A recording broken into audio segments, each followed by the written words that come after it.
profesor Lorenzetti, un gusto verlo. Igualmente, un placer. Y vuelvo a agradecer que un juez no solo hable por su sentencia, sino que se comunique con la gente. Así que un verdadero placer. Lo leí no hace tanto en Infobae, contando un agravio que sintió cuando fue a un congreso y le dijeron, se están tropicalizando los países. ¿Qué es esto? Bueno, es una tragedia, ¿no? Yo creo que, así como yo me sentí mal en ese momento, yo creo que hoy la mayoría de la población se siente mal y creo que es muy importante que entendamos eso, ¿no es cierto? Nosotros, en definitiva, tenemos responsabilidades, pero somos seres humanos y como seres humanos vivimos en Argentina, entonces somos seres humanos que compartimos los padecimientos de los argentinos. Entonces, yo reflejé eso porque es algo que yo escucho en todos lados, ¿no? La gente no está bien, la vida cotidiana se ha vuelto difícil, es muy complicado para todos los argentinos hoy entender si hay un futuro, si van a poder dar a sus hijos un futuro mejor que el que ellos tuvieron. Entonces, esto significa que hay una verdadera grieta, que no es aquella de la cual todos hablan, que es una grieta partidaria, sino es una grieta entre la sociedad y las instituciones, muy seria. Y la razón de eso es que Argentina hace muchísimos años que viene con un deterioro institucional muy grande. Entonces, la idea de que es Argentina tropical, que fue algo que me ofendió mucho en ese congreso, es de que aquí todo puede pasar, que todo es incierto. Incertidumbre a veces se refiere a la actividad económica empresarial, lo cual es cierto. Si no hay previsibilidad, si no hay un horizonte de reglas claras y básicas para invertir, no hay inversiones. Pero también es para los hombres y mujeres comunes que no tienen actividad empresarial, el que tiene un trabajo y lo pierde, el que no sabe si lo va a mantener, el que un día perdió todo y está en la calle. Yo me detengo muchas veces a ver gente que está durmiendo en la calle. Esto es terrible, es una tragedia, ¿no? Entonces, esta fractura es muy importante, es algo de lo cual nos tenemos que ocupar todos, más allá de lo que hacemos habitualmente. Si yo dicto sentencia, pero creo que también debemos trabajar estos temas para ver cómo salimos adelante, cómo ayudamos, cómo ayudamos. Porque aparte lo que se pone en riesgo no es solo hay horizonte o no hay horizonte, sino se discuten las instituciones. Y me parece que en estos momentos es peligroso salirse del marco de juego que tenemos que se llama Estado de Derecho, reglas, ¿no?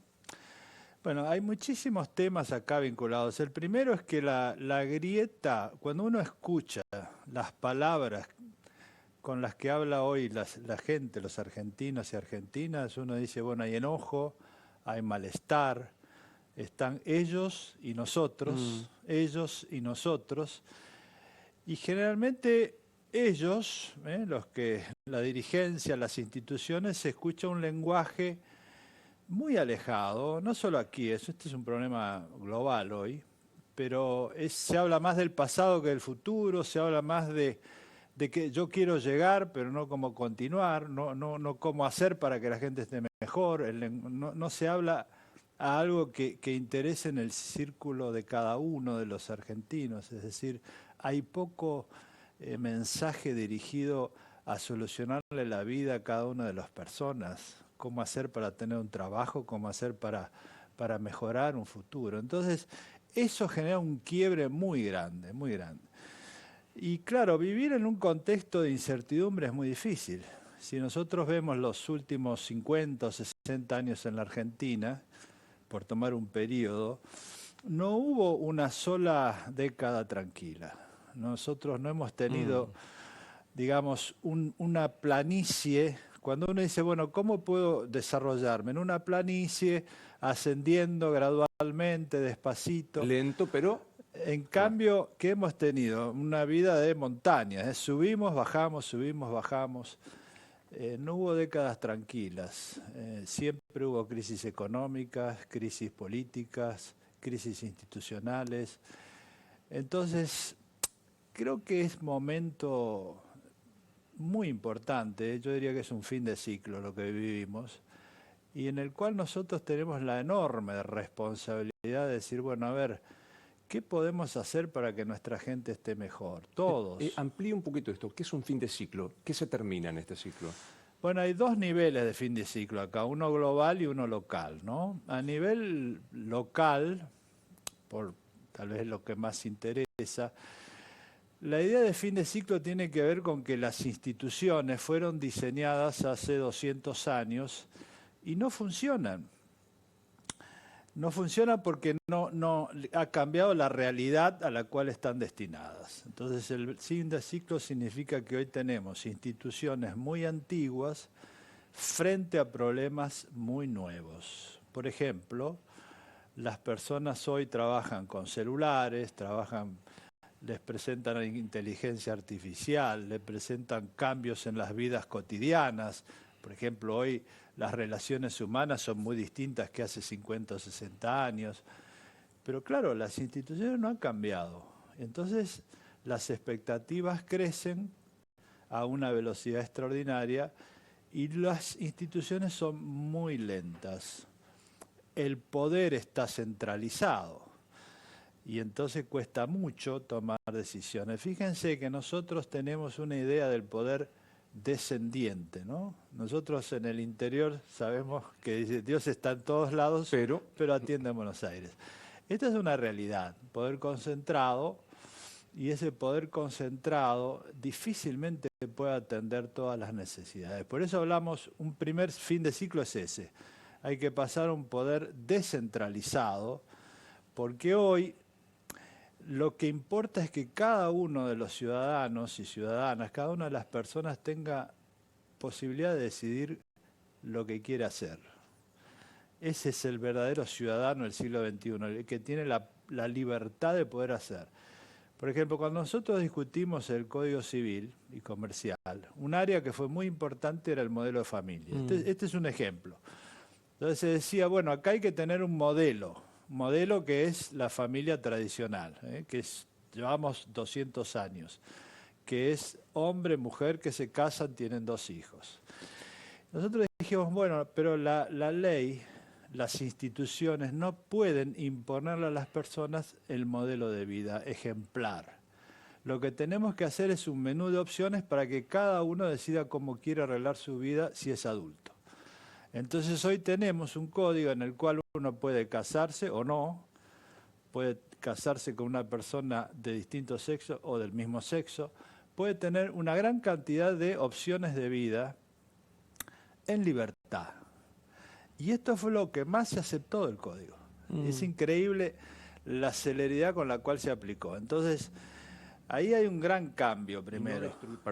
No destruyó ninguna estructura, todo lo contrario, favoreció a regular situaciones que injustamente estaban desreguladas, ¿no? Bueno, por eso nosotros tenemos que ajustar las instituciones a las necesidades de las personas y no a la inversa, como sucede. Este es un país, además, que tiene esa cuestión de centralización del poder, y eso también hay un fin de ciclo, no solo en la centralización, sino en lo que significa. Porque hace 50 años atrás, uno decía, bueno, un partido político de izquierda llega a ese lugar para transformar el mundo y llevarlo al socialismo, que era el paraíso del socialismo. Y el partido de derecha también lucha fuertemente para llegar a ese lugar y ir al paraíso, que era el capitalismo avanzado. Entonces, la política era un proceso de cambio. Pero eso se terminó porque nadie habla de procesos de cambio. La política hoy es una lucha de espacios de poder en todo el mundo, no aquí, pero acá es. Entonces uno llega a ese lugar donde es tan importante porque todas las decisiones están ahí, no en cada uno de los ciudadanos argentinos. Están ahí. Entonces la lucha es por llegar ahí. Cuando uno llega ahí, por ejemplo el Ejecutivo, quiere tener el Legislativo. Después quiere tener el Poder Judicial. Después quiere tener el Banco Central, después quiere tener la Asociación Empresaria, después quiere tener tales... ocupa todos esos espacios, los medios también. Tenemos la culpa nosotros. Y cuando llega a tener todo eso, se terminó el mandato y viene otro que hace exactamente lo contrario. Entonces, eso lo llamamos hoy paralización, porque es una vetocracia. Es decir, la política hoy se ha transformado ese proceso de cambio en un proceso de lucha de espacios de poder que paraliza. Esto está muy estudiado, entonces tenemos que pensarlo de otra manera. Tenemos que darle más libertad y más autonomía a los ciudadanos. Nosotros esto lo escribimos en varios fallos de la Corte. A nivel global, se habla de fin de ciclo, que es algo que yo estudio mucho también, participo en muchos eventos internacionales, porque el modo en el cual hemos vivido en los últimos 200 años cambió totalmente. Y si seguimos así, chocamos. Estamos frente a un colapso. Es decir, por ejemplo, hoy vemos inundaciones en todos lados y sequías. Nosotros, acá nadie habla del tema ambiental, pero sí decimos que tuvimos una sequía terrible que nos arruinó la economía. Ahora, esa sequía es producto de la negligencia en no ocuparnos del cambio climático. Entonces, hay que hablar del tema ambiental. Si nosotros seguimos haciendo lo mismo, no tenemos futuro en el desarrollo. ¿Por qué? Porque el mundo está cambiando en su economía. Por ejemplo, la Unión Europea tiene hoy un pacto verde. Y nosotros creemos que le vamos a seguir vendiendo a la Unión Europea. Ese pacto verde dice que no aceptarán productos que provengan de zonas deforestadas, que son nuestras zonas deforestadas. Estados Unidos hizo un acuerdo que se llama First Buyers, primeros compradores, que van a transportar y comprar productos sustentables. Los grandes financiadores mundiales, por ejemplo el Fondo Monetario, Banco Mundial, solo dan créditos a proyectos que cumplan con cláusulas ambientales. Es decir, la economía está girando para allá y nosotros seguimos para allá. Eso afecta al desarrollo. Tenemos que entender que cambió un ciclo. Hay un fin de ciclo en el sentido de global y local. Sí, no vamos a seguir haciendo lo mismo. El mundo está cambiando rápidamente. La economía, la gobernabilidad y también las esperanzas, porque hay un nuevo idealismo ambiental.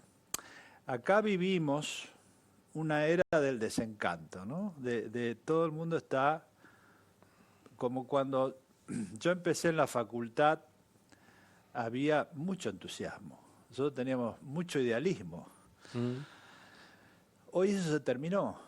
Los chicos no tienen ideales. No hay esperanza en el pueblo.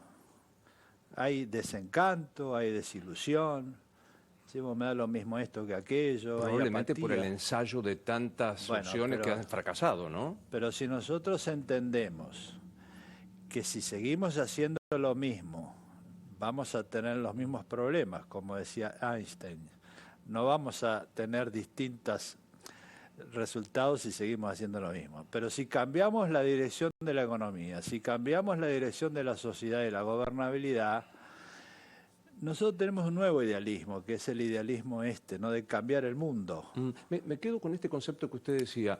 Hoy los espacios políticos en el mundo, pero hablemos de la Argentina, pretenden obtener uno de los poderes, cooptar los otros, tener medios afines, grupos empresarios propios. ¿Esto verifica en este momento? Sí, es una realidad que nadie niega, porque pasa en Argentina y pasa en casi todos los países, al punto tal que, por ejemplo, en Estados Unidos, el expresidente Obama dijo algo interesante. Dice, hoy esto ha logrado hasta quebrar la noción de realidad, porque cada uno tiene una realidad distinta. Esto claro. Es tremendo, porque uno dice, gané la elección, el otro dice, no ganó la elección, la gané yo. Antes no se discutía eso. Uno dice, la vacuna hace bien para curar el COVID, dice, no hace bien. Entonces, esta fractura que crea espacios, rompe la noción de de consenso. Entonces, esto es lo que tenemos que entender. Hoy el gran estadista o la gran estadista es la que puede construir consenso. El consenso no es que todos pensemos lo mismo, sino lograr espacios de entrecruzamiento de posiciones diferentes y que tengamos un mínimo de acuerdo sobre reglas básicas. Y esto es lo que creo que necesita nuestro país. ¿Teme en esta coyuntura argentina que alguien patee el tablero y se lleve por delante el sistema bajo el pretexto de que todos fracasaron? No, yo creo que nadie se lleva por delante ningún sistema. No lo veo eso. La Argentina tuvo muchos intentos de llevarse por delante el sistema. Intentos trágicos, como fueron las dictaduras militares, pero el pueblo luchó. Cuando yo era estudiante universitario, todos peleábamos contra la dictadura y se ganó. Y después, dentro del sistema democrático, hubo muchos grupos, recordarán, no quiero hacer nombre, pero hubo muchas veces que se dijo, bueno, este es antisistema o demás, pero finalmente se integran en los sistemas. Yo no veo a nadie que diga, bueno, hay que terminar con un sistema. Se habla hoy en el mundo de recesión económica y recesión democrática, porque es un peligro, es decir, no hay que ignorarlo. Hay muchos países que bajo la democracia se han ido hasta sistemas más autoritarios. Pero Argentina tiene una tradición muy fuerte y nosotros tenemos muy claro que hay que luchar por los sistemas republicanos, la división de poderes. Lo que llama la atención en nuestro país es esta idea de refundación constante. Yo en ese artículo es que escribí que Argentina para algunos es un país que contradice las reglas de la evolución.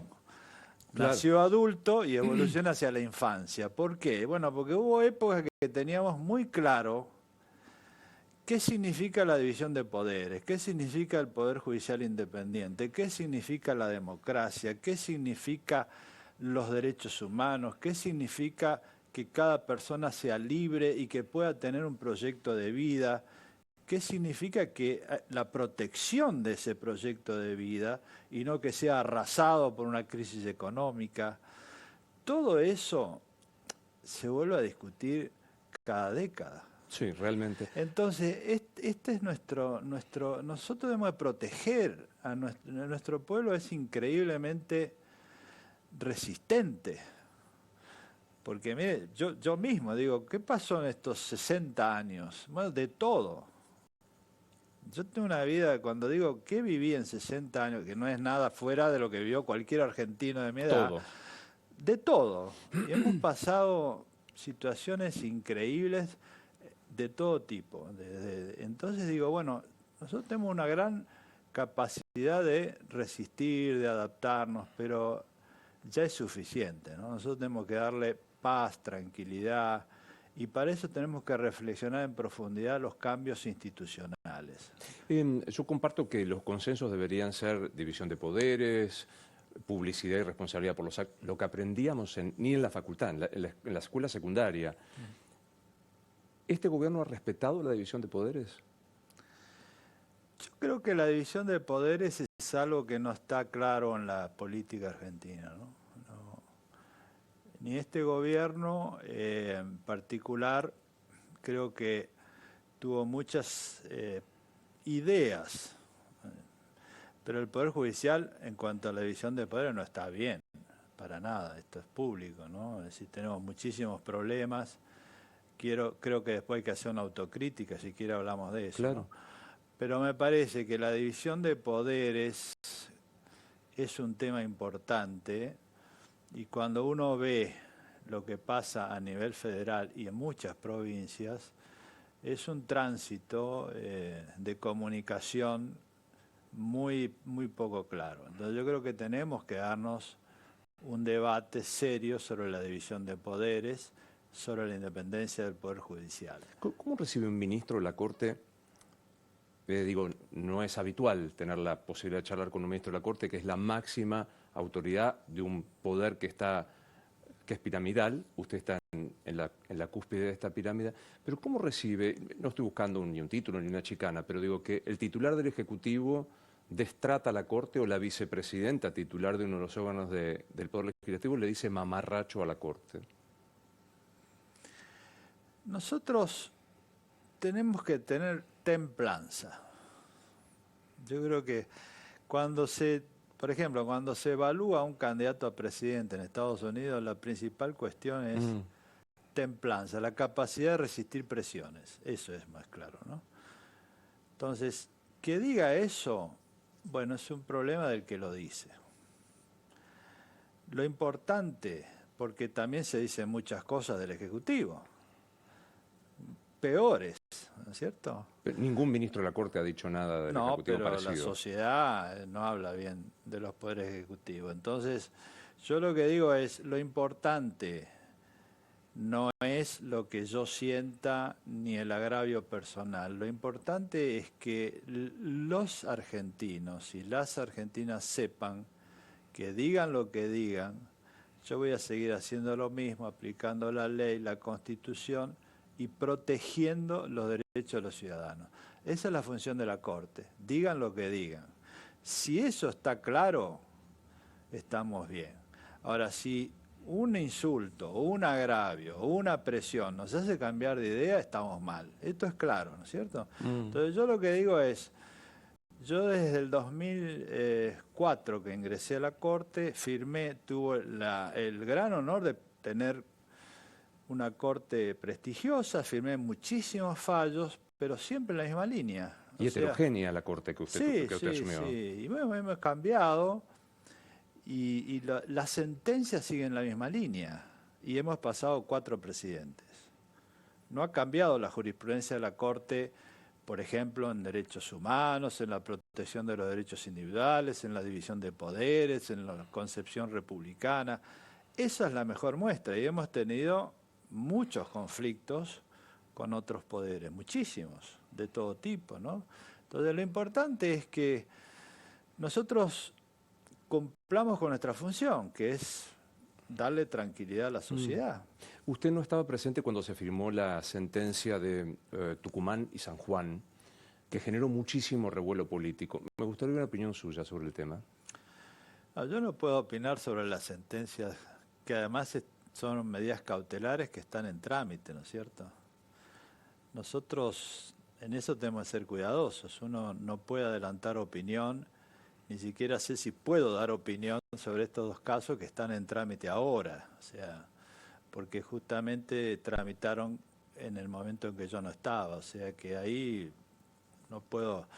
Lo que sí quiero decir, nosotros, hablando de continuidad, nosotros hemos tenido decisiones. La primera decisión fue una decisión sobre el caso de Santiago del Estero, que fue ya hace bastantes Zamora. años. Sí. Y después tuvimos otra sobre el caso de Río Negro. En esa sí participé y ahí fijamos un criterio general que era la no admitir las reelecciones. Lo que pasa es que cada caso es distinto porque hay muchas particularidades. Algunas constituciones lo permiten, sí, otras bueno, no. por eso, ahí es donde yo no puedo adelantar opinión, porque claro, hay muchas particularidades en cada caso y además Argentina es un país federal, hay que lograr un cierto equilibrio también entre la provincia y el sistema federal. Es complejo. Pero nosotros los que tenemos, no podemos pedirle a todos los argentinos que sepan estos temas. Sí podemos pedirles que todos tengamos en claro cuáles son los principios. Claro. Los principios son guías generales. Después en cada caso se pueden adaptar a las particularidades. Pero una guía general es que nosotros tenemos un sistema republicano y que la reelección indefinida es algo que no está bien. Punto. Después se analizará hay que ver cada caso, ¿no? Pero el principio es las reelecciones indefinidas no son constitucionales. No, depende de cada, no es un fallo esto, ese es un principio. Después nosotros tenemos que ver en cada caso porque hay muchísima variedad. Ahora se habla de los intendentes, se habla de los gobernadores, depende si es vicegobernador, si es gobernador, si hay alternancia, reciprocidad. Hay muchísima variedad que es difícil de que se entienda, pero yo creo que lo importante es que tengamos principios generales. Y en este el principio general es... Es ese, es decir, que se ha sentado ya en 3 fallos, que nosotros tenemos un sistema republicano en el cual se apunta a la periodicidad de los cargos. Es claro. Punto. Como aprendíamos en instrucción cívica. Exacto. ¿Le merece algún comentario los comentarios que se hicieron por que este fallo de San Juan y Tucumán haya sido firmado sin su presencia? No. Esto es normal, porque la Corte es una institución, a veces cuesta entenderlo, ¿no? Es decir, a ver, a veces se habla de la Corte como un partido político, en el sentido que si un ministro están discutiendo, se pelean, están, no están. No, la Corte es una institución en la cual las personas que la integran son pasajeras. Nosotros podemos escribir algunas páginas de la historia de la Corte, pero la Corte es superior a nosotros. Entonces, mientras los fallos de la Corte continúen con esa historia que es mantener unos principios coherentes a lo largo del tiempo, estamos bien, esté quien esté. Claro. Yo creo que nosotros hemos dado muestra de eso porque los fallos que he mencionado los firmaron otros ministros que no están ahora. Dice usted, a veces vemos los observadores como si fuera un partido político y no lo es. O sea, aquel o aquella que habla de partido judicial se equivoca. Obviamente, la Corte no es un partido, obviamente, es una institución. ¿El lawfare existe? Yo creo que nosotros siempre volvemos a discutir lo mismo, ¿no? Este es uno de los problemas nuestros de la Argentina. Es un país que está siempre refundándose y discutiendo sobre las mismas cosas y los problemas no se solucionan, se trasladan. Y yo creo que los argentinos merecen que nos ocupemos de los problemas reales, que cada uno... Está difícil la vida hoy.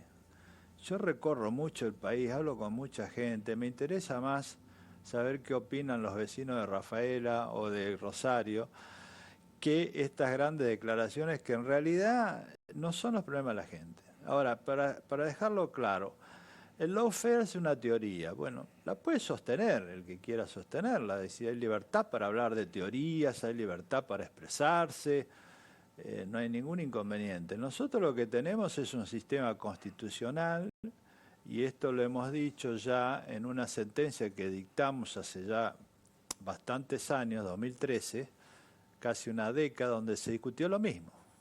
Por eso digo que... Volvemos. Somos adánicos, dice un amigo Bueno, mío. pero tenemos que madurar, tenemos que ser... mi preocupación ahora, por eso estoy dando charlas, he ido a conferencias en distintos lugares. Yo creo que tenemos que hacer un esfuerzo todos por madurar. Y decir, bueno, a ver, pongámonos de acuerdo en unas cosas básicas para que la gente esté mejor. Porque la verdad es que los ciudadanos y las ciudadanas, lo que ve hoy el pueblo es ellos y nosotros. Yo prefiero estar con nosotros, ¿no? Desde el lado, siempre hay que ponerse desde el lado que mira a la dirigencia y no a la inversa, porque la fractura es enorme, cada vez mayor en todos los países, ¿eh? Y en Argentina yo creo que estamos viviendo un momento muy difícil, porque si esto se acentúa, vamos a tener situaciones cada vez más problemáticas. Quiero hablar de la autocrítica que decía de los jueces, pero no quiero cerrar este tema. ¿El lawfare es una construcción ideológica alejada de la gente? Yo creo que es una teoría como tantas otras. La realidad es que nosotros en esa sentencia que establecimos en el 2013 dijimos que el Poder Judicial es un poder contramayoritario, es decir, no quiere decir que esté en contra de las mayorías, sino que el sistema constitucional argentino establece un sistema electoral en el cual hay elecciones. Las elecciones son para elegir el presidente, los legisladores, poder ejecutivo, legislativo. Y luego establece un poder judicial que no es electivo. Justamente lo que se discute siempre, y ahora de nuevo, es eso. Pero la Constitución es así, lo mismo que la mayoría de los países. Entonces, ese poder judicial, que no es de naturaleza electiva, tiene una razón de ser, que es proteger las minorías. Porque si todo se basa en función de las mayorías, tenemos ejemplos en el mundo en el cual las mayorías se pueden equivocar. Empezando por el clásico ejemplo que damos en la facultad, que son las leyes que fundaron la discriminación en todos los países del mundo. Claro. Entonces, esas son leyes, o las leyes, por ejemplo, de amnistía, que fueron declaradas inconstitucionales. Bueno, es decir, las mayorías se pueden equivocar y por eso tiene que haber un poder que proteja a las minorías. Y por eso no es selectivo. Entonces, este es un equilibrio, y por eso se habla de equilibrio de poderes, división de poderes. O poderes contramayoritarios. Poderes contramayoritarios. Entonces, de ahí a que el Poder Judicial cumpla otra función, es importante también, y yo creo que en esto tenemos que ser claros, que el Poder Judicial tiene que ser imparcial. Esto es importante, porque yo creo que cuando yo hablo de autocrítica hay dos aspectos que hay que modificar en el Poder Judicial. Uno es siempre se habla del Poder Judicial desde el punto de vista del poder, es decir, quiénes son los que lo integran. Entonces yo digo, bueno, yo pongo a este juez, que es mi amigo, y él quiere poner a este otro jueza, que es su amiga. Si es así, entonces el Poder Judicial empieza a perder parcialidad. ¿Esto ha pasado? Y claro, hay mucha influencia y presión partidaria en las conformaciones de los jueces, las designaciones. Entonces, esto es algo que nosotros hemos criticado y por eso hay que mejorar mucho los procesos de designación y selección de jueces. Es decir, esa es una de las autocríticas. ¿Y la otra? Que sea esto de Poder Judicial como poder. Es decir, tenemos que lograr estabilizar, que haya una carrera seria. Los concursos, por ejemplo, yo estaba en Rosario hace muy poco tiempo tomándole el juramento a un juez cuyo concurso duró 6 años. Y a una jueza de la Cámara de Rosario también, 6 o 7 años. No se puede funcionar así. Entonces, eso es un cambio que hay que hacer y esto requiere un diálogo de poderes porque no lo puede hacer el Poder Judicial. Necesitamos una ley. Está muy distorsionado, hay muchas vacantes, esto es algo que hay que cambiarlo de manera urgente. Tiene que haber una carrera judicial muy rápida, selecciones rápidas, concursos. La otra crítica importante es el Poder Judicial como servicio. Porque en definitiva el Poder Judicial es un servicio a la población, no hay que olvidarse de eso. Entonces, los juicios lentos no les sirven a la población. Los juicios caros, el acceso a justicia. Todo esto nosotros lo enseñamos en la facultad hace 20, 30 años. Tenemos grandes profesores que han creado escuelas en Argentina de derecho procesal, de organización del Poder Judicial como servicio, pero no se hace. Entonces tenemos que llegar a un acuerdo con los demás poderes del Estado y facilitar, porque la verdad es que nosotros debemos estar al servicio de los ciudadanos. Es decir, no puede ser que una persona va a un banco y tiene un trámite rapidísimo, lo atienden online y que eso en el Poder Judicial es otro mundo, es como que entra a un laberinto. Esto no es difícil, pero el punto es que nos ocupemos de los problemas de la gente, porque estamos muy alejados. Para mí es una gran preocupación, porque yo he dedicado mi vida a esto y creo que hoy tenemos que decirlo, porque si no, nadie lo cambia, ¿no? Déjeme proponer, me va a acusar de chisme periodístico, pero bueno, voy. Déjeme proponerle algunos comentarios periodísticos para ver cómo reacciona. El Partido Judicial me ha proscripto, dice la vicepresidenta de la Nación. Insisto, pueden decir cada uno lo que opina, esto es bastante común, en todos los casos, si uno ve las declaraciones de todos los que han tenido juicios, más o menos es lo mismo. Bueno, es una defensa razonable desde el punto de vista político, bueno, eso yo creo que no hay que exagerarlo, ¿no? Cada uno dice lo que quiere. El problema es que funciona el proceso con Con el debido objetividad, proceso. con imparcialidad y no se lleve a ese terreno. No, Pero no está proscripta. no hay. Proscripción no hay. Porque la proscripción en un sentido político, bueno, pues es un discurso, pero legalmente es un proceso judicial donde no hay una inhibición en este momento de ninguna clase. Bien. El doctor Lorenzetti... Perdón, no, de hecho nosotros, cuando el presidente Menem tenía un proceso y la Cámara Electoral lo cuestionó por una cuestión ética, nosotros en la Corte lo revocamos. Lo habilitaron para competir. Exacto, porque es importante también respetar los derechos de todos, más allá de que nos guste o no nos guste. La imparcialidad es eso, es decir, si la ley dice que uno puede competir hasta que haya sentencia firme de condena, es así, nos guste o no nos guste la persona que sea. Es la ley. El doctor Lorenzetti está enemistado con el doctor Rosati, la Corte está quebrada. Este es un análisis que ve a la Corte como un partido político, como si fuera una disputa, ¿no?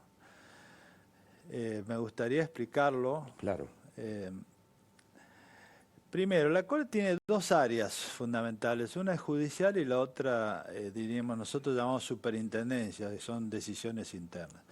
En la parte judicial, nosotros tomamos muchas decisiones sin ningún inconveniente. Es decir, por ejemplo, en materia penal, las decisiones de los últimos años han sido casi unánimes, por hablar de esta última composición de 4, ¿no?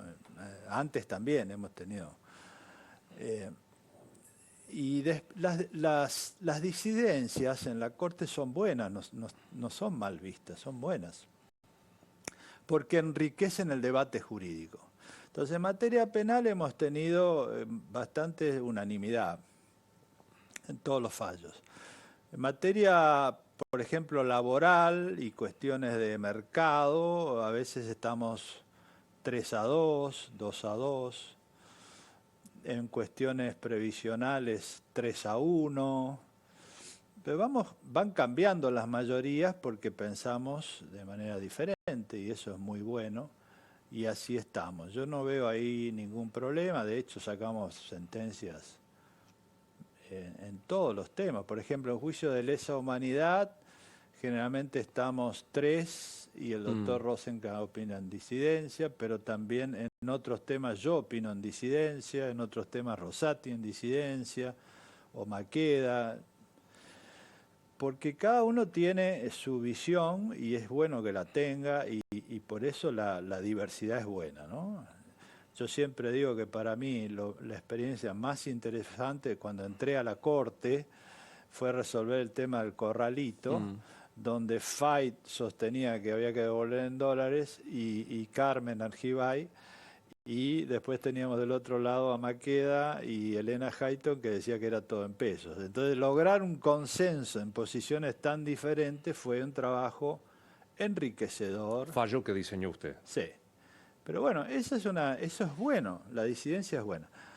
Donde ha llamado la atención es en cuestiones de superintendencia, y sobre todo en el último año. Caso Marchi, ¿no? No, pero antes de eso, yo creo también que las cuestiones son de principios. Yo nunca pongo por delante las personas. Y primero quiero aclarar que nosotros tenemos buena relación, nos reunimos, hablamos, ahora tenemos acuerdos toda la semana, ¿no? Y además nuestro deber es ese, ¿no? Podemos andar haciendo otra cosa. Uno está ahí para cumplir con una responsabilidad y un deber que es superior a las personas. Esto hay que tenerlo claro, nosotros somos pasajeros. En las cuestiones de superintendencia también hay cuestiones de principios. Yo nunca hice una disidencia si no es por principios y sobre todo entendiendo que esos principios influyen en la sociedad. Por ejemplo, la primera cuestión donde se habló de roce entre nosotros fue en la elección del presidente, cuando hubo un autovoto. Entonces yo en ese momento hice una disidencia pública porque ya la había hecho cuando lo hizo Nazareno. Yo no estaba en la corte y escribí, y en ese momento mucha gente opinó que el autovoto era inconveniente, un mal ejemplo. Entonces yo lo que dije, lo había dicho hace muchísimos años y lo volví a decir por una cuestión de coherencia. Para mí está mal y para la otra mayoría está bien. Es una disidencia. ¿No? El autovoto es del doctor Rosati. De los tres que votaron. De Hayton y yo disentimos en eso. Pero es una disidencia. Terminó eso y bueno, seguimos funcionando. En el tema de la obra social, también, cuando fue esos dictámenes de la obra social y que hizo el contador Marchi y esas opiniones de la auditoría, todos la compartimos. No hubo. La disidencia fue en el sentido también de principio. Yo digo, si uno en la Corte detecta que una dependencia tiene incumplimientos graves, como detectó la auditoría y los informes de Marchi, la obligación nuestra es requerirlos y denunciarlos. Porque si nosotros no hacemos eso, ¿qué les queda para...? ¿Cuál es el ejemplo que damos? Claro. ¿Y cómo valora el apartamento del contador Marchi? Bueno, eso también, yo opiné en disidencia porque me parecía que era un apartamento sancionatorio. Y así lo escribí, y me parece que nosotros, es una cuestión de principios también, digo, yo tomé muchas decisiones en la Corte, y mis colegas también. En la Corte siempre las decisiones son colectivas, ¿no? Pero el problema, uno puede desplazar a un funcionario porque es ineficiente, por lo que sea, ¿no es cierto?, pero no puede desplazarlo como sanción, porque ese es un mal ejemplo. Si nosotros estamos resolviendo casos laborales donde aplicamos la ley, decimos no se puede despedir a alguien bajo, es un despido encubierto, bueno, no lo podemos hacer nosotros. Entonces yo creo que hay que mostrar coherencia aún en las cuestiones internas, porque si nosotros no consideramos que la ley no nos resulta aplicable porque somos los únicos 4, no damos un buen ejemplo. Y esto lo hablamos, no es algo que tenga por qué generar un quiebre, seguimos funcionando. Yo escribo lo que creo que puedo seguir enseñando en la facultad, o puedo venir acá y explicarlo. O puedo firmarlo de nuevo el año que viene. Es decir, de eso se trata la coherencia y la credibilidad y sobre todo el prestigio que uno tiene que tener, porque si no, es lo único que tenemos. Yo hace más de 15 años que estoy en la Corte y yo puedo firmar de nuevo todo lo que hice, porque está fundado, yo lo considero fundado. Podrán decir, yo no estoy de acuerdo, pero está fundado.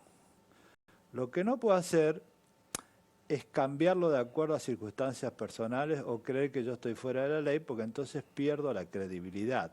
Que esta es un tema esencial en un Estado de Derecho, que los principios son iguales para todos. A mí me gusta un ejemplo interesante que lo escribió John Rawls, que es un gran teórico político de Harvard, que él dice, bueno, hay que pensar con el velo de la ignorancia. Nosotros tenemos que hacer una ley sin saber qué lugar vamos a ocupar. Y esto no es fácil, porque uno piensa la ley o una sentencia diciendo que va a ocupar un buen lugar.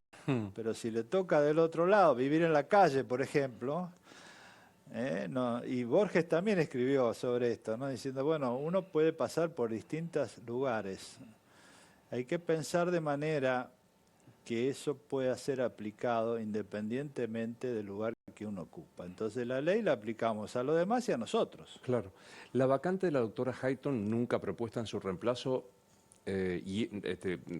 perturba el funcionamiento de la Corte, debería haberse nombrado. Y sí, claro, nosotros tendríamos que estar integrados, cualquier tribunal, y no solo la Corte, hay muchísimos Muchísimas tribunales. cámaras y tribunales inferiores, sí. Muchísimo, muchísimo. Este es un problema muy serio, muy serio. En todas las jurisdicciones del país hay vacantes, en todas. Y esto no, digamos, cuando uno piensa los problemas humanos que hay, por ejemplo, hoy me contaban chicos que están reclamando asistencia médica y está parado porque no hay juez y está en riesgo su vida. Digo, eso es lo que hay que pensar, no de grandes cosas que discutimos, cuando en realidad los problemas son muy humanos, muy urgentes. La Corte no tiene competencia ni originaria, sí probablemente derivada sobre temas que están muy candentes, que es el tema de la inseguridad. ¿Cómo vive un juez? Usted no es penalista, pero ¿cómo vive un juez de la Corte cuando se habla del abolicionismo ha invadido el derecho penal argentino? Bueno, yo creo que es una de las tantas discusiones que seguimos hablando sin resolver nada. Porque desde que yo entré a la Corte se habla de mano dura y mano blanda y nunca hemos encontrado una solución. Eso es inmadurez política o de estadista, ¿no? Porque hay muchísimos países que lo han solucionado, tienen seguridad y tienen respeto a los derechos humanos. Y no solo países, ciudades, para que la gente nos entienda. Por ejemplo, hace unos años había películas sobre Chicago, sobre Nueva York, sobre Miami, que eran caos. Violencia, mafia, asesinatos, series. Y lo solucionaron. Y con acuerdos básicos. Ordenarse. Y Respeto a la ley. Respeto a la ley. No es tan difícil, ¿no? Nosotros estamos siempre, tenemos una tendencia a grandes debates que nunca somos especialistas en diagnósticos, pero no en soluciones. Yo creo que hay que trabajar en las soluciones que beneficien a las personas. Y yo creo en eso estoy haciendo un trabajo mucho más allá de la Corte, reuniendo con muchísimos dirigentes de todos, porque digo, este es un momento importante de la Argentina, no es un momento menor. Entonces es un momento en el cual, así como hablamos de fin de ciclo en el mundo y en el país, los pueblos lo notan.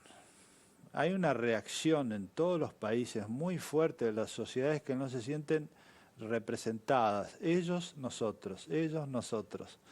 Y ese ellos es una distancia que hay que acortar. Entonces, por ejemplo, en materia de seguridad, nosotros fuimos a Rosario. ¿Tan difícil es solucionar ese problema? Y no, yo propuse, y en eso estoy trabajando, a ver si logramos un acuerdo ahora, que es un momento importante, crear una agencia de seguridad. Entonces, ¿cuál es el problema de Rosario? Como el problema de casi todas las ciudades del país. Es que el problema excede la jurisdicción. Por ejemplo, uno dice el intendente, bueno, pero el intendente no puede solucionar el problema porque lo excede. El gobernador también. La policía provincial también, la policía federal también. Entonces cada uno tiene una parte. Entonces lo que pasa es que los jueces dicen la responsabilidad de la policía dice de los jueces. Bueno, entonces ¿por qué no hacemos una agencia en la cual los integramos y ponemos ahí, en primer lugar, por ejemplo, el tema del narcotráfico? Yo dirijo la comisión esa de narcotráfico. El control económico. Por ahí hay que desarticular la base del delito, por ahí se empieza. Entonces, pongamos la AFIP, la aduana, los organismos antilavado a controlar el dinero. Una vez que controlamos el dinero, le sacamos los incentivos. Por ejemplo, A la gente le roban el celular. ¿Y dónde lo venden? Entonces hay que ir, desarticular los lugares donde hay un incentivo para traficar con el producto del delito. Y luego integrar con protocolos de actuación lo que hacen los jueces con la policía, porque hacen cosas distintas en esto. Es fácil, Claro. lo que hace falta es voluntad para hacerlo. Y yo creo que hoy no podemos depender la seguridad de las elecciones. Esto pasa en todo el mundo. Es decir, los países que solucionaron problemas de seguridad es porque independizaron la política de seguridad del régimen electoral. Nosotros no podemos cambiar la seguridad con cada ministro, porque es lógico, si gana un ministro, después viene otro de otro partido, cambia, ¿no es cierto? No. Claro. Uno de los grandes temas cuando hablamos de rediseño institucional es sacar grandes temas del área electoral, porque los incentivos electorales hacen que uno quiera ganar elecciones prometiendo beneficios. Nadie las gana prometiendo costos. Entonces los problemas de fondo generalmente implican costos. Y esto en casi todos los países hoy se discute mucho bajo el área de gobierno inteligente. ¿Y cómo? Porque si no se va al autoritarismo. Porque uno dice, por ejemplo, Singapur, un país Sí, que... claro. Sí. Sí, pero evolucionó mucho, pero es autoritario. China. Entonces, son regímenes que evolucionaron mucho, pero que a nosotros es otra cultura. Total. Nosotros no nos entra. Cierro con algo que usted dijo desde el comienzo, el ellos y nosotros, esta grieta no solo partidaria. Pienso en esto, ¿cómo se hace para sostener la importancia de la división de poderes en un país que dice a Nisman lo mataron, Nisman se suicidó, Cristina es inocente, Cristina es culpable, Macri es Cristina? ¿Cómo se sostiene un sistema de Estado de Derecho y control de poderes con un ellos y nosotros tan brutal? Yo cuando hablo de ellos y nosotros no hablo de eso. Yo creo que eso la gente común no lo vive. Lo que la gente común vive son ellos y todos los demás. Ellos son la dirigencia, La casta. las instituciones, y el nombre que quieran, pero en todo el mundo hay un quiebre. Yo hice un manifiesto ambiental que se llama Ellos y Nosotros. Ellos son los que por negligencia, por imprudencia, por mala fe nos llevaron a esta situación. Nosotros somos los que reaccionamos frente a eso, la sociedad que reacciona. Esa es la verdadera grieta de hoy, la real. Lo otro es una lucha política que se quiere llamar grieta, pero que está muy lejos de la gente. No soluciona el problema.